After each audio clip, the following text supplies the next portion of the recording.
Querido Deus, Pai de amor, nesse dia tão memorável para nós, gostaria agora de pedir, pela palavra que nos será dita pelo Teu servo, Pai, que ele possa ser usado por Ti, Pai, para expressar a Tua vontade através de palavra e nos trazer a mensagem que o Senhor colocou no coração dele para nos ser dita, Pai. Peço isso em nome de Jesus. Amém.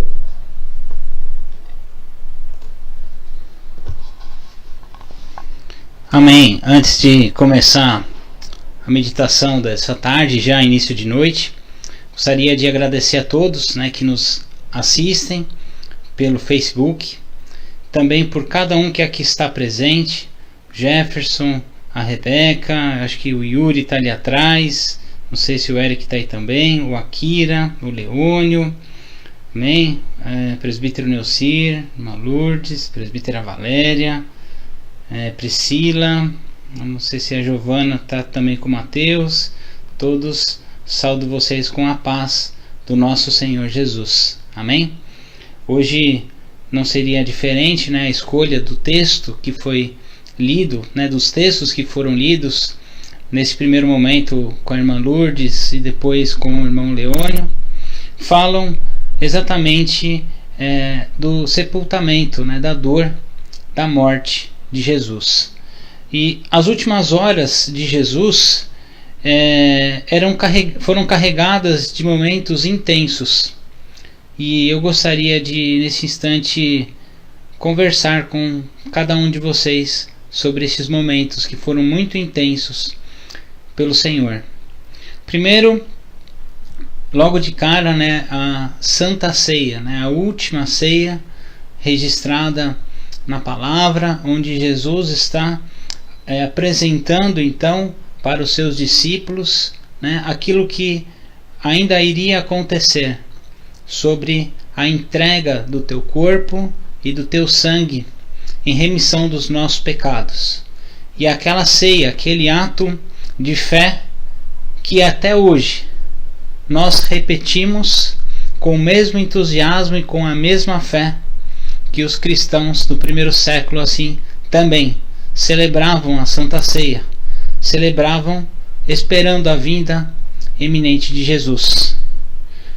O segundo momento que eu gostaria de destacar é sobre o lava-pés, onde Cristo então ele inverte os papéis, ele está então servindo aos seus discípulos, o que nos mostra que o Senhor Jesus está também servindo a humanidade.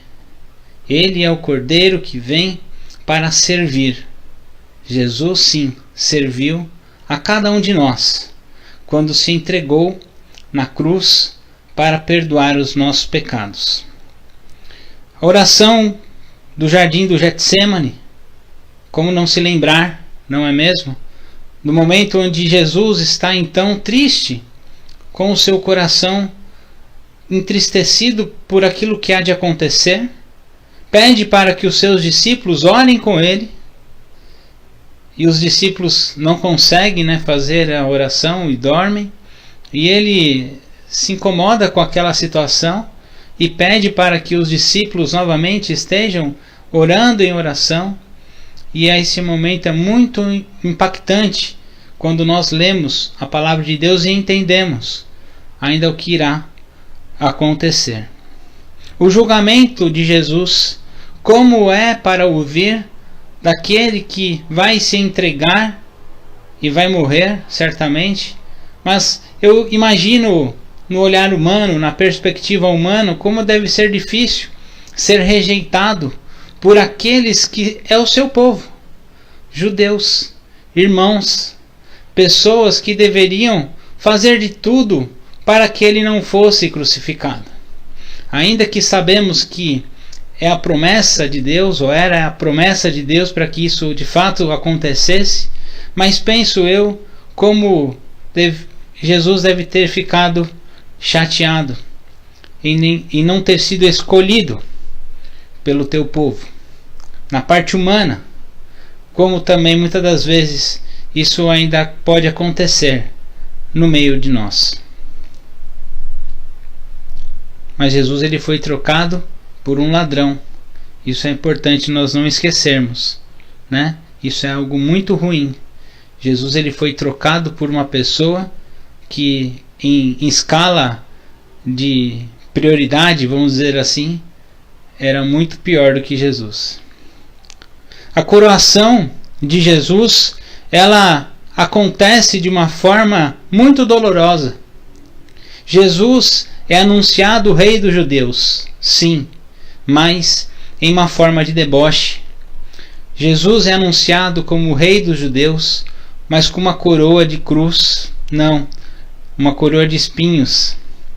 Sim, foram os espinhos que marcaram a sua cabeça, e isso certamente promoveu muitas dores no Senhor. Jesus ele teve muita dor, e essa coroação também foi um momento carregado de sentidos, certamente. Jesus ele também carrega uma cruz muito pesada. E aí nós tiramos uma lição que não há um fardo pesado do qual nós não possamos carregar. Mas Jesus sim carrega a sua cruz. Ainda que ora teve uma ajuda, uma colaboração, isso também me faz pensar que muitas das vezes, quando o fardo pode estar parecendo pesado demais e que nós não vamos dar conta de carregar o nosso fardo, vamos ter amigos, amém? Pessoas de Deus para nos ajudar a suportar essa dor.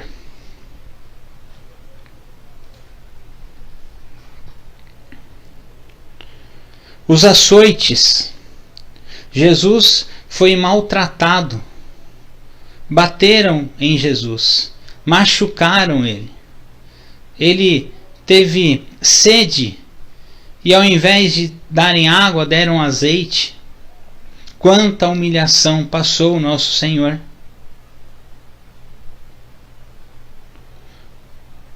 E talvez a crucificação como o pior de todos os momentos, onde na cruz ele falece com dores, todo machucado, humilhado, e que todo o peso que ele carregava naquele instante era o peso de cada um de nós. Ainda que possamos ter pecado em nossas vidas, ainda que em algum momento das nossas vidas nós possamos sim ter desagradado a Deus, mas o Senhor Jesus, ele carregou todo esse fardo por nós. Ele então perdoa os nossos pecados lá na cruz. E por isso precisamos confessar apenas os nossos pecados, porque Ele é fiel e justo para nos perdoar. Amém? Para purificar todas as nossas transgressões. E há dois momentos, irmãos e irmãs, que eu gostaria de destacar no dia de hoje do texto que foi lido: a cruz e o está consumado. Ao mesmo tempo em que se destacam, eles estão intimamente ligados um com o outro, e na verdade um acontece sobre o outro. O está consumado acontece sobre a cruz, e o primeiro momento é o momento da cruz. Ali Jesus, que está dependurado no madeiro sobre a vista de todos, vemos Jesus. Sim, são longas as horas de agonia, são longas as horas de dor, são longas as horas de sofrimento que Jesus passa naquele instante.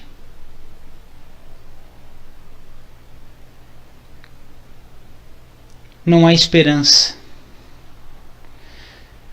apenas dor e sofrimento neste momento. O que temos e o que vemos é a figura da cruz sendo carregada.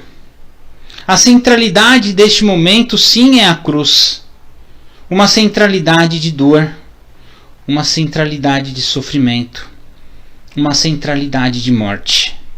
A cruz tem uma linguagem própria.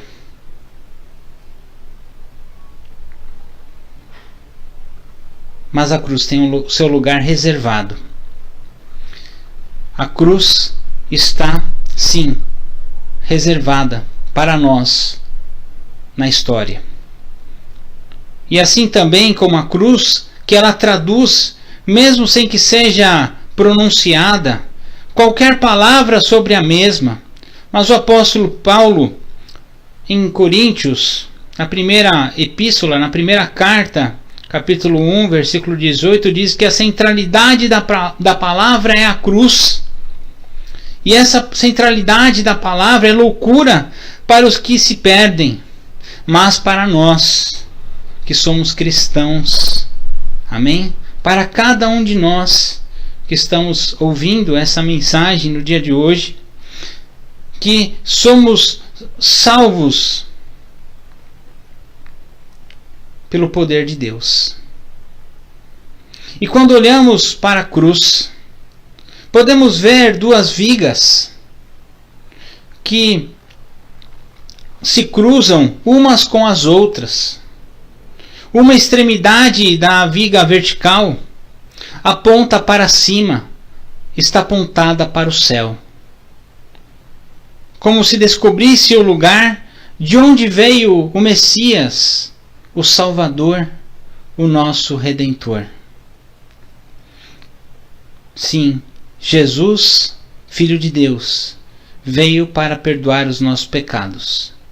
Ele veio para este mundo e certamente ele voltará para o Senhor. E é nessa perspectiva que olhamos. Já na outra extremidade, está mergulhada para o solo, está enterrada no chão, como se cavasse nessa terra para atingir até mesmo o inferno e proclamar o juízo. E na segunda viga, dois braços se estendem, na posição assim horizontal, uma para o ocidente e outra para o oriente, e tendo assim as duas visões diferentes. Primeiro, como para deter a humanidade em seu caminho de perdição, como se fossem as balizas por onde a humanidade deve caminhar. E em segundo, é como se a cruz, de braços abertos, desejasse abraçar o mundo inteiro, desejasse inclusive te abraçar, ainda que possamos viver tempos onde não pode se dar um abraço, mas é como se a cruz quisesse sim nos abraçar. Precisamos então examinar a posição dessas duas vigas, que estão ligadas umas com as outras, e no lugar em que cruzam está nada mais, nada menos que o corpo de Jesus, o corpo do Messias, o nosso Mestre. Jesus está presente na cruz. E aí está o Jesus que sentiu dores, o Jesus que morreu, o Jesus que se entregou, o Jesus, sim, que morreu. O Jesus que está pendurado na cruz, ele é o Filho de Deus. Assim, nos diz o Evangelho de João, capítulo 19, dos versos 17 a 18, Jesus saiu carregando ele mesmo a cruz para o lugar chamado Calvário. E ali, os soldados pegaram Jesus na cruz. E depois de um julgamento muito duvidoso, Jesus é levado pelos soldados até o alto do monte, que é chamado Calvário. E ali Jesus foi crucificado durante aquele momento. O segundo momento que temos é o que está consumado. Pare e ouça, meu irmão e minha irmã. Você consegue imaginar o grito que poderia vir da cruz pela voz de Jesus nesse instante? O céu está escuro. As outras duas vítimas estão gemendo de dor. As línguas mordazes estão caladas. Talvez haja um trovão. Talvez haja o choro. Talvez haja o silêncio. E então Jesus dá o seu último suspiro, um suspiro profundo.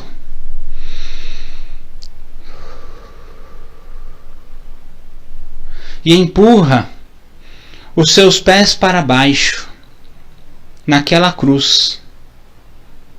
Ele grita: está consumado. Mas a pergunta que eu faço a você, meu irmão e minha irmã, é: o que está consumado? O longo plano histórico da redenção do homem estava consumado. A mensagem de Deus ao homem estava consumado. A tarefa de selecionar, de treinar embaixadores estava assim consumada. O trabalho estava concluído. A canção foi terminada. O sangue fora derramado. O sacrifício de Jesus, sim, fora realizado. Tudo acabou. O silêncio. Após a morte, nós ouvimos o silêncio. O silêncio da morte. O silêncio do túmulo. O silêncio do túmulo frio. E também esse silêncio é quebrado. Quebrado pelo som da vida. Quebrado pelo som do Filho de Deus que volta a viver. Quando refletimos no silêncio, temos a oportunidade de ouvirmos a voz de Deus. Somente quando permitimos estar em silêncio, quietos, na presença de Deus, é que temos condições de ouvi-lo. Que possamos refletir no silêncio da morte, sim, na perspectiva de que ele será quebrado pela vida e ressurreição de Cristo Senhor, o nosso Redentor, nesta Páscoa. E ele irá certamente nos conduzir para este domingo,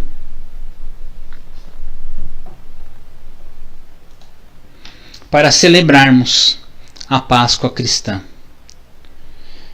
Que a nossa geração, que cada um de nós que aqui estamos, possamos sim aprender com o silêncio, a ouvir aquilo que Deus tem a nos dizer para nos falar. Silêncio. Por isso que no decorrer dessa palavra, em alguns instantes fiz algumas pausas de silêncio, para que possamos aprender a fazer esse exercício em nossas vidas. Ao invés de falar, ouvir. Ouvir a voz de Deus. Medite sobre isso, meu irmão e minha irmã, que o silêncio irá responder às nossas orações. Que Deus te abençoe.